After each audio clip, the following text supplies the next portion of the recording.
कुछ दोस्तों ने ऐसे मैसेज किया है कि बढ़िया आचार्य प्रशांत जी की समीक्षा कर रहे थे, अभी क्यों नहीं कर रहे, बंद कर दिया। मैंने कहा मैं बोर हो गई हूँ, ठीक है, लेकिन सभी लोग, कुछ लोग बोले हैं तो कर देते हैं। अभी इतना प्रभावशाली है तो और कुछ गहराई से देख लेते हैं। तो मैं बोर होने का कारण है कि मैंने देख लिया कि पैटर्न क्या है। पैटर्न ऐसा है कि मेरे में हौसला था, मेरे में वो आत्मविश्वास था कि मैं कर सकता हूँ। बचपन से मुझे नॉर्मल लाइफ अच्छा नहीं लगता था कि सबके जैसा साधारण बनो, तो थोड़ा अलग भीड़ से चलो, स्पेशल बनो। तो इसलिए मैं आचार्य प्रशांत बना स्पेशल के लिए। स्पेशल के लिए पहले IIT IIM किया, लेकिन नहीं, समाज में और स्पेशल कुछ बनना था। तो उसके लिए ये जो आचार्य बना, तो अभी के समय के तथाकथित सभी कपड़े पहनता हूँ मैं, जो मुझे अलग बनाता है बाकी जो भगवा पहनने वाले, बाकी जैसे साधु संतों से। और पढ़ाई लिखाई की डिग्री भी अच्छा खासा है, तार्किकता है कि चीज़ों को। और फिर मेरे को बुद्धिमत्ता से ये भी दिखा कि समाज में लोग स्वाधीनता को लेके परेशान है, परंपरा ये सब से जकड़े हुए हैं। तो मैंने परंपरा से लोगों को निकाला, लेकिन मैं खुद उसका जिम्मेदारी लूँ तो हो सकता है कि लोग मुझे इस बात में सवाल पूछे कि आप जो जिम्मेदारी ले रहे हो बहुत सारे धारणा को काट के, कि क्या धारणा आप दोगे। इसीलिए मैंने श्री कृष्ण को अपनाया। तो श्री कृष्ण का, और लोग कुछ मेरे भक्त मुझे कलयुग का श्री कृष्ण भी बोलते हैं। लोगों को ऐसा बोलने में मज़ा आता है, किसी को अवतार बना दो, किसी को भगवान बना दो, किसी को गुरु बना दो, ऐसे। बाकी तो इंसान तो अपना जीवन जीता है, जो भी जीता है वो अपनी।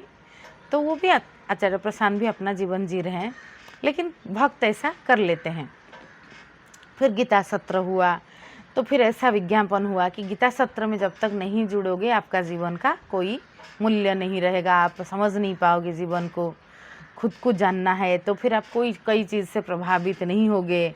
लेकिन मेरा संस्था सभी को प्रभावित करने के लिए बहुत बहुत एडिट करके शॉर्ट वीडियो डालता है।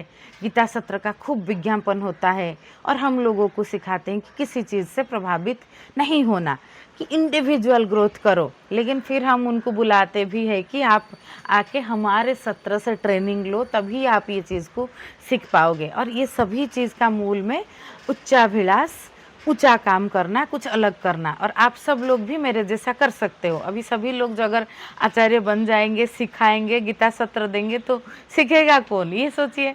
तो नॉर्मल बनो, कोई प्रॉब्लम नहीं है नॉर्मल बनने में। साधारण बनो। साधारण बन पाना सबसे गहरी बात होता है कि लोग साधारण नहीं बन पाते, स्पेशल बनना है। हम बहुत अलग है, कुछ गुण नहीं है, पात्रता नहीं है, लेकिन हम अलग है। ये ज़्यादातर लोगों का फ्रेम है।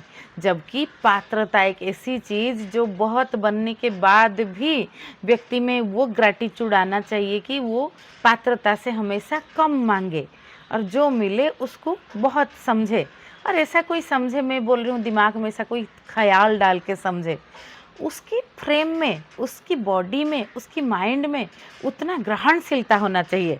मुझे अभी अस्तित्व इधर मुक्त आकाश है, तो कितना अच्छा लग रहा है। अभी मैं बोलूँगी कि इधर पानी पूरी नहीं है, तो ठीक है ना, मुक्त आकाश तो है ना।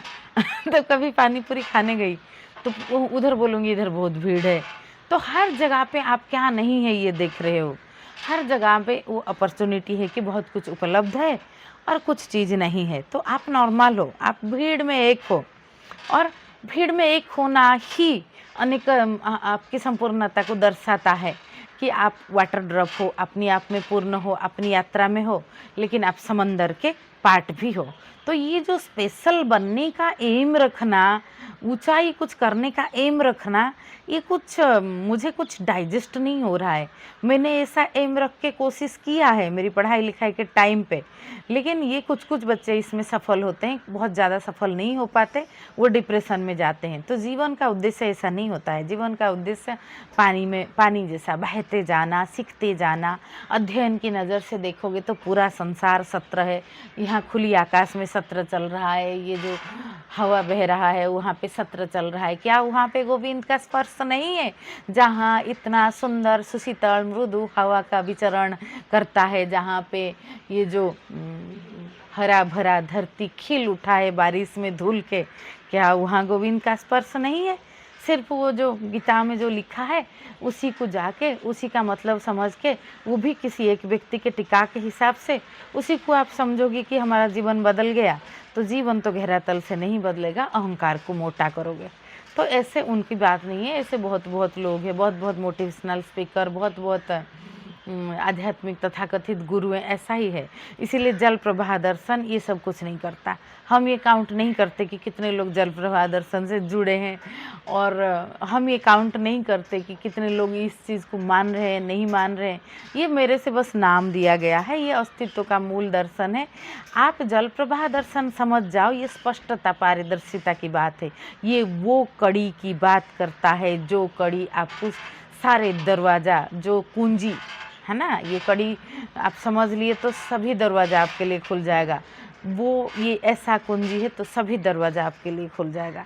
आप कहीं पे जाओगे, आप पकड़ लोगे कि ये पाखंड है, ये गहराई है।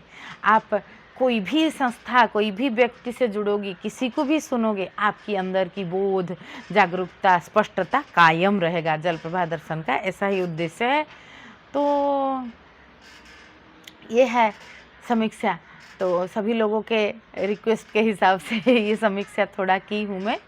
तो ये जो तनाव है, ऐसा ये ऊंचा काम करना है, यहाँ गोल फिक्स करके जाना है, और वही भीड़ में से मैं भी आया, वही परिस्थिति से आप नहीं कर पाते हो तो आप नहीं कर पाते हो, तो आप भी वैसा करो, ये चीज़ आपके लिए प्रेरणा बना।